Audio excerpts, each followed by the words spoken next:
What's up, everyone? Welcome to episode number 14 of the MDRN Future Podcast. MDRN Future is where we talk about just about everything under the sun, mostly focus on EVs, but I've been known to talk about sneaker culture, what's going on at my house, everything. Today, we are talking Tesla. We're talking, Lucid, GM, Rivian, Ford, a little bit of news there, Apple, and Porsche.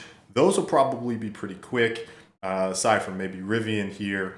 And also going to talk about the Texas outages, the power, everything that went down there with the winter storms. And we're going to relate this a little bit to solar, talk some about that as well. And we're going to round off with some sneaker news, some stuff I'm excited about from clothing, that side of the culture that I'm into as well.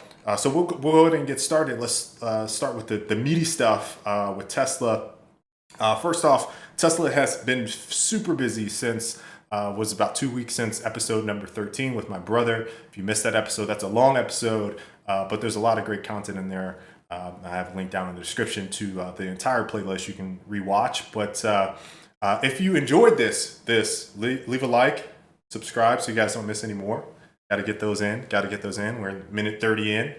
Yeah. Want to do that. Anyway, so for Tesla, let's start off with some interesting news, considering Elon has been on his cryptocurrency pushing the Doge.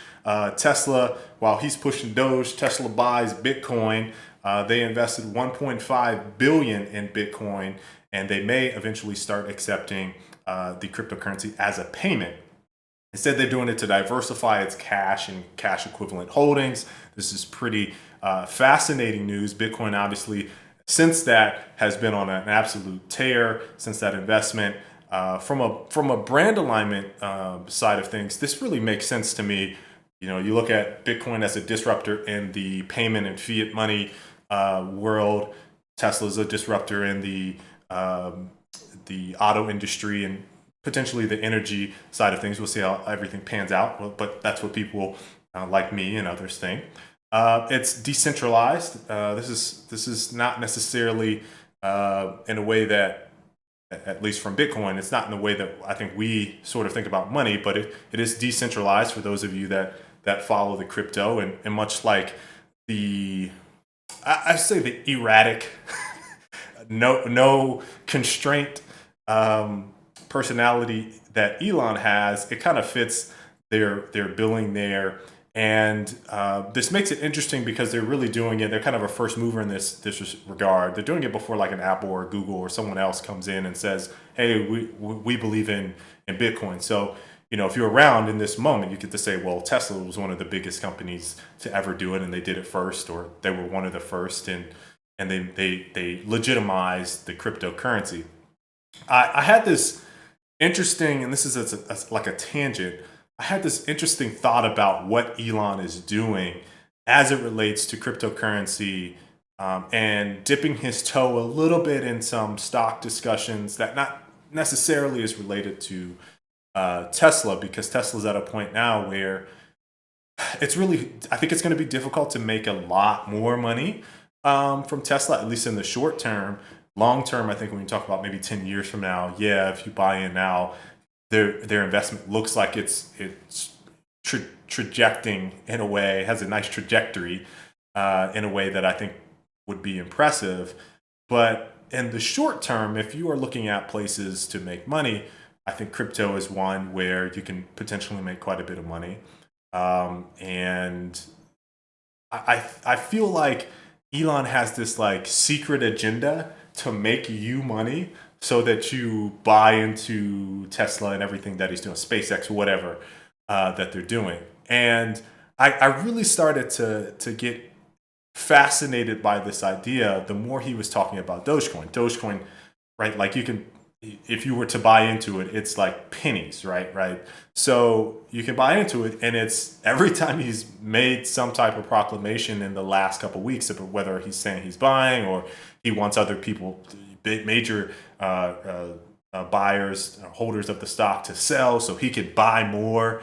Whenever he says things like this, it has an impact on the market, and it's just because he has such an impressive reach with his Twitter following and Tesla loyalists. And so I got to thinking, like, if you were following Elon, you haven't bought a Tesla yet, you haven't invested in the Tesla stock yet because it's too expensive, whatever is holding you back from buying a lot.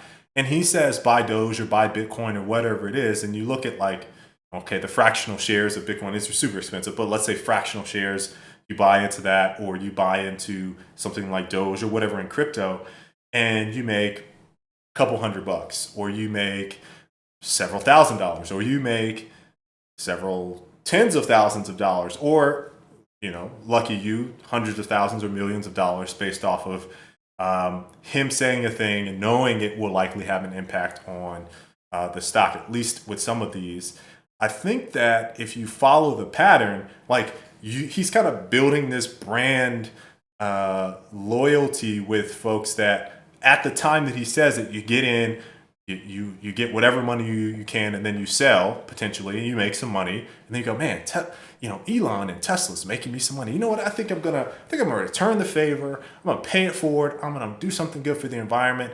I'm gonna either buy some Tesla stock or I'm gonna buy a Tesla. This is like my underlying belief that he's doing that. Additionally, I think that he's also playing up to the folks, kind of the tech savvy, less I would say less traditional investor. I'm gonna say I'm just call out Gen Z millennials who don't really give a flying what about anything that anybody else is saying, and they kind of have their own agendas. And I think a lot of folks look at Elon and go, well, he's doing way more than what everyone else is doing that has the equivalent amount of money to save the world, to do whatever for the planet. I'm going to support him, and I'm invested in crypto, and I know all the ins and outs. It's just like the type of in person, the demographic for who he's catering to right now makes it super compelling and fascinating to me to really dive deep into who that customer or person is, what they're interested in, and if they are in a position to make money, what effect that has on how it benefits Tesla in the long term. So like maybe he's might be playing the short term game for people not paying attention, but this could be a brand loyalty thing down the road. 10, I'm not gonna go that far. Let's go 3, 5, 10 years from now, when some of those folks might be ready to buy a house and they want to get solar, ready to buy a car and they're thinking, I need an EV.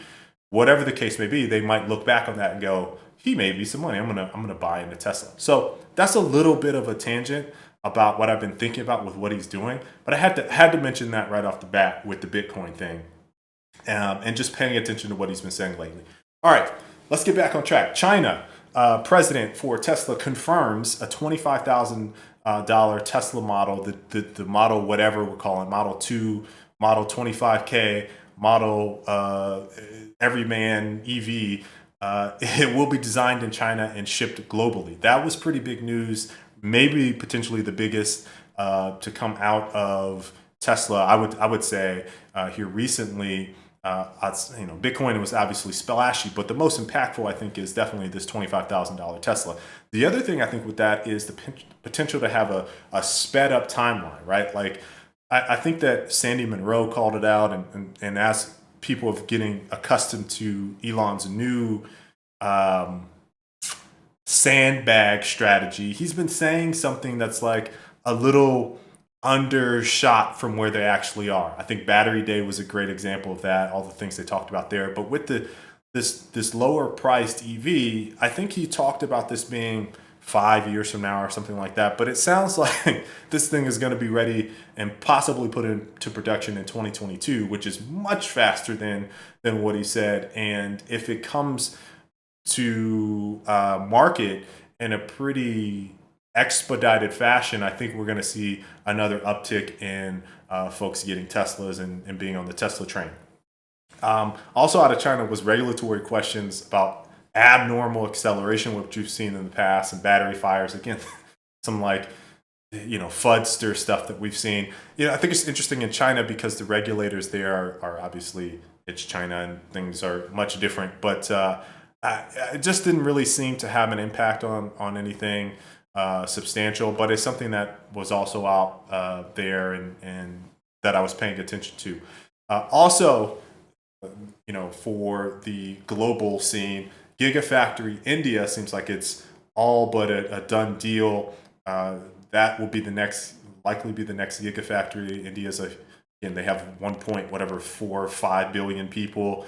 Obviously in desperate need of getting some EV adoption over there. And based on Tesla's strategy with making and first off, hiring local talent, which they obviously have to do anyway, but designing vehicles specifically for the region, which is something that they were talking about in China, having designers make vehicles there, saying it's made in China, and then getting an affinity for that. You might see some very specific types of EVs come out from India's market that are unlike anything for the rest of the world, and they might be Tesla. So I think that that's a fascinating thought exercise to go through when you talk about these region-specific vehicle or gigafactories popping up, and knowing that the workforce there is going to be predominantly made up of people from that region. And I think that it paints a much different picture for their strategy and what types of vehicles they make, and it should be a compelling thing to watch over the next couple years to see how India unfolds. This next bit of information affects all of the EV makers, and that's the Biden administration's possible reintroduction of an updated Green Act bill, which would basically reinstate the $7,000 tax credit, which will be important for GM and Tesla because they used up all their credits. But for everyone else, they still had it. But this extends that opportunity for the number of vehicles that they can sell. And for Tesla, the tax credit could be potentially applied to all of the vehicles that are out. But I think the most impactful three are based on the price range, are the Model 3, the Model Y, and the Cybertruck. And if you look at some of those, you're talking about like a $29,000 Model 3 with a $7,000 tax credit. You're looking at a $33,000 Cybertruck, and I want to say a $33,000 Model Y, around that range. And that's if it goes into effect here relatively soon. Now, I think the X factor here on the Cybertruck is if this thing actually happens and comes to fruition, how fast will those credits get used up for Tesla as opposed to someone like GM, which could possibly use them up pretty quickly. But for GM, you could apply it to the Bolt or possibly the Hummer, which is in that price range where I really don't think the $7,000 matters for anyone that's already buying that vehicle. But it is a nice credit. I got a tax credit for my 2018, I almost forgot the year, Model 3 that I purchased, and it was a very nice little addition to my tax refund at the end of the year. So this is something that I think will definitely move the needle for Tesla in the short term. I'm a little sad if this happens before the Cybertruck is out, and I'm one of the folks that can't apply the credit to my Cybertruck. But we'll see. Ultimately, we will see. The last couple things here are with Tesla. The Tesla long-range Model Y and Model 3 have a $1,000 price cut, which, again, they've been doing this variable pricing for a while now. This is nothing new. But for the long-range models, this is just something that might entice you a little bit more to look at those. They're both the long-range Model Y and the long-range Model 3, and they're $1,000 cheaper as of right now. The Cybertruck is in the final design. It's looking good. Elon was on Joe Rogan podcast, which I could have done a whole episode just talking about everything that Elon talked about there on the Joe Rogan podcast. It's like a 3.5 hour show, but we're just going to keep it to saying that the Model Y's design is basically done. As soon as I think Austin's Gigafactory is up and ready, they get those huge giga presses in there to stamp these things, then we could see some Cybertrucks potentially by the end of the year. So I'm really excited about that. I have a dual motor, that's the middle one, on reserve. I've had it on reserve basically since day one, within the first 24 hours. And I'm super excited for it. The only news that I think really comes out of this new design is that there's a 3% 3% size reduction to the design. I think there was a tweet about this where Elon talked about a possible size reduction, said, no, that's not going to happen when someone talked about it, then went on to later say, oh, well, actually, we're going to go ahead and do that, and finalize that statement on Joe Rogan. And it seems like we're going to get a slightly smaller Cybertruck. I can't wait to see the updated design. He actually said that we would get to see a new design in December of 2020. That has not happened yet. I've still not forgotten. So I'm hoping we get a new updated design visual on the Cybertruck here really soon. Outside of that, there's really nothing else. I saw this really cool Tesla van design, which was a mock by someone that I'll probably throw up now as we get ready for the next couple of sections. We're going to speed through some of this other stuff until we get to Rivian. I'm going to talk a little bit about that. So Lucid, Peter Rawlinson has been in the news quite a bit. Lucid has been in the news because they're considering an IPO through a SPAC, which has been happening a lot this past year, basically 2020 and into 2021. It's like an expedited way that some of these companies can IPO. Lucid, like Rivian, is another one that I'm excited about. Newer company when it comes to EVs, but Lucid has been around for a little while. Rivian has too, but not in the same way. They're a startup. Lucid was into racing, I believe, F1. So they're considering an IPO. This is a pretty interesting and compelling company. I've talked about them a little bit, but Peter Rawlinson is at the helm. He was an engineer at Tesla for quite a while, basically worked on the motor and all these things for the Model S.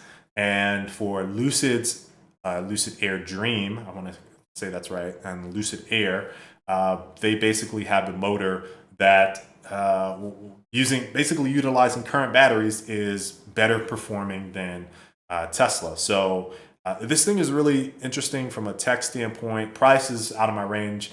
I don't necessarily like some of the designs of the Lucid Air, but it looks like a luxurious car.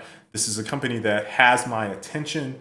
Once they get out of that $100,000 price range for their vehicle, which may be the one, they showed off two potentials that they have. Whatever the cheaper model, I'd say about $50K or less, I might start looking at it. But really, my wife and I are in the market for a big SUV type of EV, and the only one doing that is Rivian. So we'll get to that in a little bit. But Lucid, European deliveries are scheduled for Q1 and Q2 of 2022. They updated that. We should be seeing the Lucid Air sometime later this year. Their factory's all done. Again, they're looking good. So keep your eye out for Lucid here in the coming months. Let's talk a little bit about GM and Ford. There was a chip shortage that happened. Basically, it's interesting to follow this discussion. You have the folks that make these computer chips that go into vehicles upset at the car companies. You have the car companies blaming the chip manufacturers. The chip manufacturers are like, hey, you guys cut supply off and demand at a whim's notice. There we go. And you do not provide us ample time to start ramping up. So now that basically COVID production is starting to not be as, I would say, interfering as it was at the beginning of the pandemic. People have seen that the demand for vehicles is pretty substantial. That these companies are looking to increase their computer and chip supply that they need for their vehicles. So I feel like this is maybe short-term impactful. I think GM has said that the chip shortage, both GM and Ford have said that the chip shortage is going to affect their bottom line. I read a further article that talked about what the overall impact might be to the car industry. It was like $20 billion worth of vehicles in like the next couple quarters. This might impact like $1 billion or so from that. So I don't know if it's really that big of a deal, but it's certainly going to slow up, I think, some of the production for at least the short term for some of these vehicles. And really, this doesn't necessarily affect EVs, considering these two already have pretty low production estimates, there we go, for their vehicles. I don't necessarily think it affects those. I think it affects their ICE vehicles more so than the other ones. But I thought that was worth mentioning going into this quarter, and I guess maybe for the next quarter, Q2 as well. For Rivian, let's talk about Rivian here for a little bit. They have another report of a possible IPO in September 2021 as the earliest, or early 2022. So that you could be looking at March, April, basically any time before June. I would consider early 2022, because then you start talking about the halfway mark, right? So I love Rivian as a new EV startup that's doing a lot of things right. They have the very first electric truck that's going to come to market in June, and the R1T. They reconfirmed that it's coming in June not too long ago. I want to say maybe last week or the week before. They reconfirmed that the R1T is coming. They have an SUV, the largest that I've seen for the electric vehicles, called the R1S. The production prototype was spotted in the wild not too long ago. And my wife has been hounding me to stay on the ball and look for an EV that's an SUV, because we have a Subaru Ascent and the Model 3. But we really want to move away from the Ascent. It's literally just been sitting in the garage, not really being driven at all. Matter of fact, I had to charge the battery not too long ago because it's sat that long. We haven't driven it. So it's one of those things where I feel like once we have it, and if it gets good mileage, I think we're going to probably use that every day. The Cybertruck has kind of been that fill in for that. We have, because we have upsized our family and our house, I found that having a truck or something with a bed is much more important. So we pre-ordered we reserve the Cybertruck. We might ultimately get rid of the Model 3. We'll see. And then we might get the R1S. That's likely the scenario that's going to play out. And Rivian has been the only automaker that has been remotely interested or interesting to me and my wife from just a pure size standpoint. Now, Rivian hasn't really provided a solid timeline for it. Could be 2022, 2023. Lucid also has a pretty big SUV that I saw that they had rolling around. But again, no timelines, and I think that they're less inclined to get theirs out before Rivian. So we're kind of like, what do we do? Do we just wait? Which I think is what we're going to do.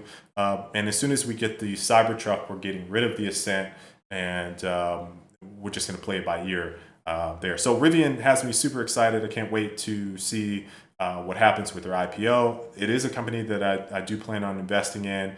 They're backed by Amazon and Ford right now. They have 100,000. Amazon has 100,000 vehicles on pre-order for delivery. Their delivery vehicles.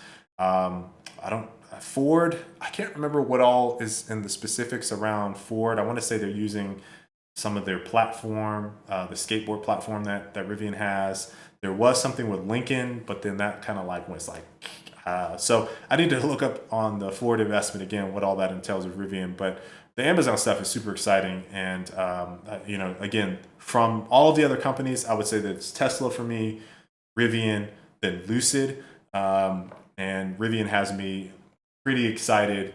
And I'm looking forward to seeing how the company basically plays out the next couple of years. But that IPO happens, I am definitely hopping on board there.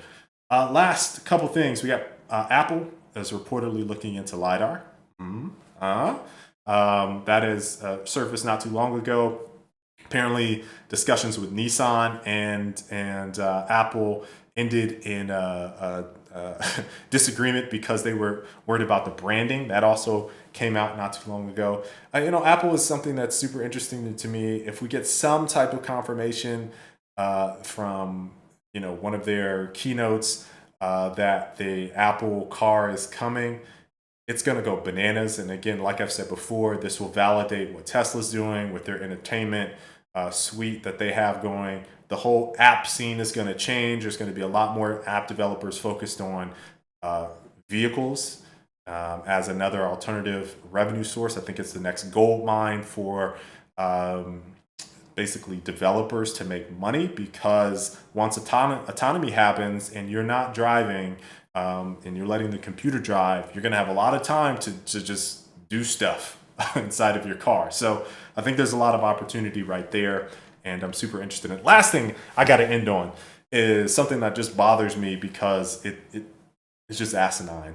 Porsche made some claims basically in the last 24 hours that they are developing a synthetic e-fuel that could replace gasoline and be just as clean as EV, so you don't need to get rid of your ICE engine.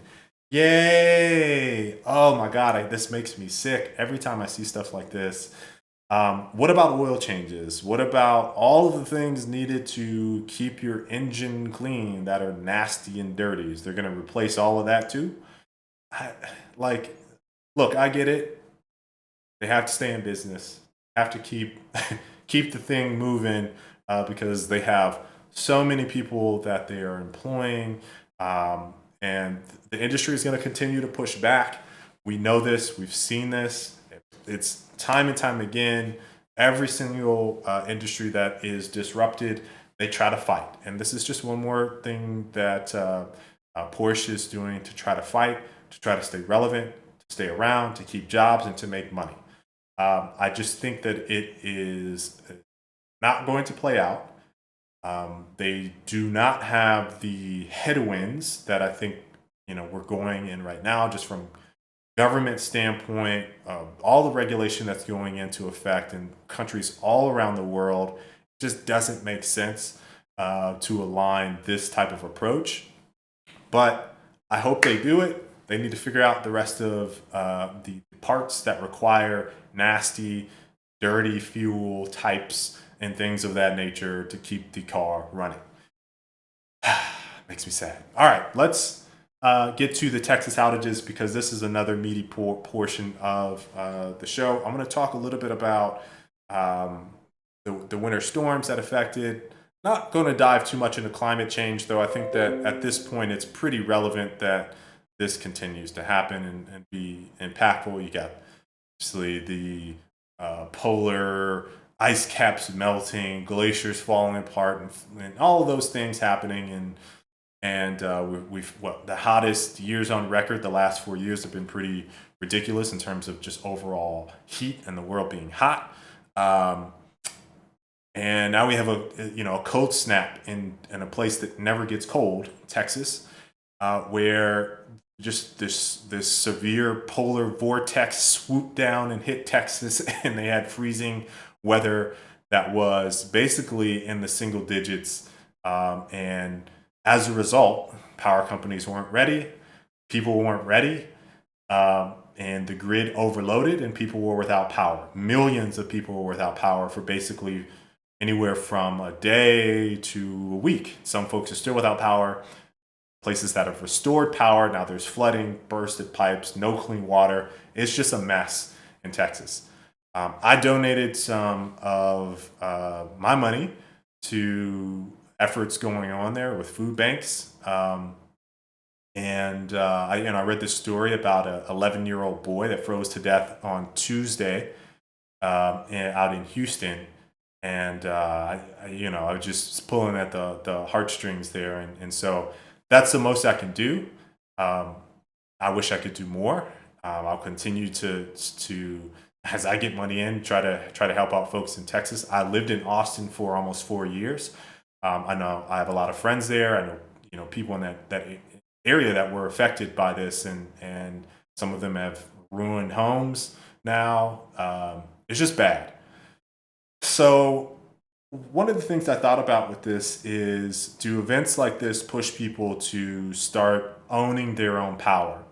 Um, and some of the cases where I saw, based on supply demand of power in the grid, folks that had their energy on the entire time that weren't affected by this, some people had bills upwards of 10, 12, $17,000, I think is one story that I read. And I couldn't fathom that happening. When someone is, I think I read that they had a normal bill of $600, this one, $17,000. How do you even afford that? One, how is that a thing? Why doesn't that get flagged by the electric company? Two, and does incidents like this push people toward owning their own power, getting off the grid, going solar? So if you're talking about a $17,000 investment for a home, it's probably a sizable home with the normal bill of $600. That's a pretty big home. Do they just go solar now? Because you look at the cost plus the tax credits that happen at the federal level, you could get a pretty sizable solar setup for about that price, maybe about $5,000 more. You look at the $23,000, $24,000 to get that set up. If you get a monthly bill of $17,000, that doesn't sound so bad. And I also wonder, if people are going to start losing faith in energy companies that don't prepare for these types of things. It's very obvious that the grid, probably around the US, but in some of these places that are experiencing California, now Texas, maybe some areas in Florida based on hurricanes and things like that, just preparing for Mother Nature's weather effects and the grid. Infrastructure needs to get improved. It's one of the things that I've read about just an absolute ton, and there's not been a whole lot of focus on it, regardless of the administration. The way that the energy industry is regulated and how things are blocked off and segmented and who gets power and who doesn't. It just doesn't seem like an industry that is really interested in invested in that type of infrastructure. Rather, they lobby some politician to just keep the status quo. So I that leads me to believe that over the next few years, especially as more of these things happen, Mother Nature wreaks havoc on the grid, how people start viewing owning their own power. And do we see a push towards solar? Do we see a push toward generators? Do we see a push towards power walls or batteries or whatever to offset things like this that happen when you lose power for days at a time or weeks at a time, that impact you on that type of level, just not being able to live a normal life in that regard. So I'm interested to see how that plays out. My hope is that people start looking very seriously into solar. For the folks that were in Texas that I just followed, to see how they were impacted. To have some folks that posted. I saw some folks that posted their power wall or their Tesla setup, and showed that they had power. They didn't even notice that the grid was out and down. So they had heated water. Their fridge was working. They didn't have to throw out food. I mean, this seems like a pretty obvious answer that it's yes, but people have trouble adapting. I think that once things get back to normal, sometimes people will forget.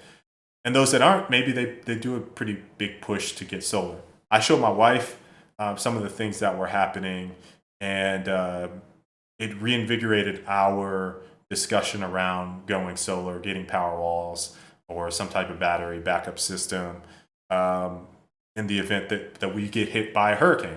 We've been hit by 3 hurricanes so far since we've moved to North Carolina, and I think only one took our power out, and that was for about a day. Some folks have been affected much worse than that here in North Carolina, with flooding and things, especially if you're on the coast. But in my area, I think the most I've seen someone be out is like 3 days. They have flooding in their lower level of their home, and it's a potential hazard that I think that we need to take seriously. And the house that we're at currently not had any substantial blips related to weather, so it'll be an ongoing discussion for sure. And I think that over the next few years, I wouldn't be surprised if we see more people start to bring this discussion to light. Renewables were a part of like right wing media discussion is being blamed in some of this when like I think 80% of the grid is non renewables in Texas, and windmills that work in areas where super cold. Like if you saw this, you'd just be like, how is this happening? But some of the renewables, like windmills in Texas, were frozen, literally not moving. When you look at Antarctica or New York or other places that get tons of cold weather, those work just fine. But they're just not built the same there because of ignorance or people believing it can't happen to them. With all of this extreme weather that's been happening, we need to start making plans to account for as many scenarios as possible. That's all I got on the topic. I'm looking forward to seeing what other folks think about this. Are people more likely to move towards solar? Is this something that you're thinking about now? Super curious about that. And we will end today with some sneaker stuff because there's some heat coming up. I have potentially 2 items from my list coming up this week. First off is, and I haven't decided yet, ready-made blazer. If you guys remember my sneaker release, I wanted to get a blazer that was in collaboration. I didn't want a normal blazer. It has to be a collab this year. I haven't decided on the ready-made. It's not quite something, the deconstructed look is not something I'm totally wild about, but it is a collaboration. It doesn't look bad per se. It's just not quite my sneaker style. So if I got it, that might be like a collectible item. I wouldn't wear it.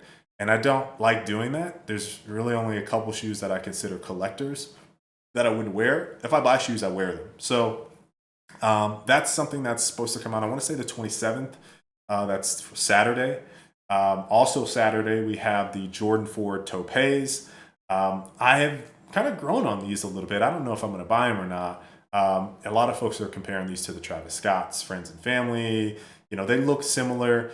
The thing that's throwing me out is the cracked leather on the Topes. I love the color. I love the what looks like infrared on the Jordan logo, and I want to say inside the collar is also that radiant red. I'm going off memory. I'm not looking at it right now. But the Topes looks pretty nice. It's obviously in a color palette that I like as a sneaker, and I'm pretty excited about it. So that's all Saturday. Earlier in the week, there's a couple other ones that caught my eye, but I'm still not sure on them. The Vast Grays, I did get the Jordan 1 85 neutral grays. I did manage to snag some of those on a trade. And I haven't decided now whether or not the Vast Grays are something that I want. I did initially, if you guys remember, I said this is the year of gray. I was hinting at some shoes that I might consider. Vast Grays was one of them, these Dunk Highs. And the neutral grays was another one. Those are just super hard to snag on day of launch. Didn't get them out of the Nike app. It was just ripped. Couldn't do it. But I figured I could trade up for them, which I have, and they will be in my possession here really soon. The Vast Grays were a secondary option if I couldn't get those. But the other ones that I really liked from this Dunk High was the Pale Ivory. Those are women. Small feet gang gets the dub there. I'm just out of luck. So I really like the color. It's kind of softer look. It's interesting, but it's just not my size. So I have to take the L on that one per size. Small feet gang with the dub. The other one that sort of caught my eye, but I'm not going to get any of them, is the Nike Air Max City Special series. There's LA, New York, and Chi-Town. The Chicago ones are all red. LA is orange. And New York is yellow. Taxi? I think that's right. I'm guessing again. I think I'm right. We'll have them up on the screen here, but I think I'm right off of that. I was actually interested in the Chicago's and the LA's. I didn't like the Taxi yellow one. I do like yellow and black. That was just too much yellow. I have the Yeezy V3s and Sapphire. I can take a little bit of yellow with some black, but I can't take super bright yellow. I think I probably would have sacrificed on the Yeezy Suns had I gotten those, because those have Wave Runner vibes, but not in Nike Air Maxes. Also on the 27th, I missed this. Ash, the Yeezy 350 Ash set is coming out. The only reason I'm mentioning this is because my wife saw the Ash Stones and Ash Blues and said, "Oh, I like this." She doesn't typically do this. "Oh, the Ash Stones. These are nice. You're gonna get those?" And I was like, I'm not really on the 350 game. I'm not anymore. I actually have 350s on right now. I have my Citrons on, but they just got to come out. The only ones, the Yeezys that have been interesting to me are the 450s, which we're going to talk about here in a second, and the Quantums and Flora, which have this like red bronze look to it. And I don't have any Quantums, so that potentially could be the next Yeezy. There's also, rumor has it, the Yeezy, I'm going to say it's called, no, it's not Kyanite. What is that called? Oh, it's a purple, gold, white color. V3 350s. I think it might be highs. I think the 350 V3 might be a high. We saw some of those leaks with the 350 high. I think that could be the V3. For whatever reason, the name is escaping me. I want to say Kyanite, but that's the blue. I don't know why I can't remember what the color this is. But anyway, I'll throw it up. That could potentially be easy, I get. But otherwise, I've been down on Yeezy here lately with a lot of these colorways that have been coming out. Just been looking for something to pop. The Suns were something that popped. I went for them, didn't get them. Actually, I take that back. I woke up late, didn't get them, not paying resale. So that's a little bit different. And the 450s, I'm interested in, not because I really like it, but I feel like I just gotta try it. I gotta know. It's something different. I gotta know whether or not I don't like it or do like it. And that's what's interesting to me about the 450s, which are supposed to either release on March 4th or March 6th. Why we can't get a confirmation on this. I think the biggest sneaker release in the next couple weeks is the Jordan 1 University Blue, which is supposed to come out on March 6th. I already got some. I did an early initial thoughts. It's so sweet. It's so sick. I love the sneakers. These were on my sneaker release list. I traded early for them. And the reason I did so is because I know how hard it's going to be to get these on release date. But they look so smooth. So, they're just amazing. I absolutely love the University Blues, but March 6th, be on the lookout. I think it's 170. That is the last sneaker on my list to talk about for today. And that's pretty much it for today's episode. So if you guys enjoyed this, please make sure to follow the MDRN Future Podcast series. We're on Spotify. I got it here on YouTube. And you guys can subscribe to me anywhere, really. But you can follow me on Instagram, Twitter. Got all that stuff down in the description. And I hope you guys enjoyed it. Till the next time, folks. Catch you later. Peace.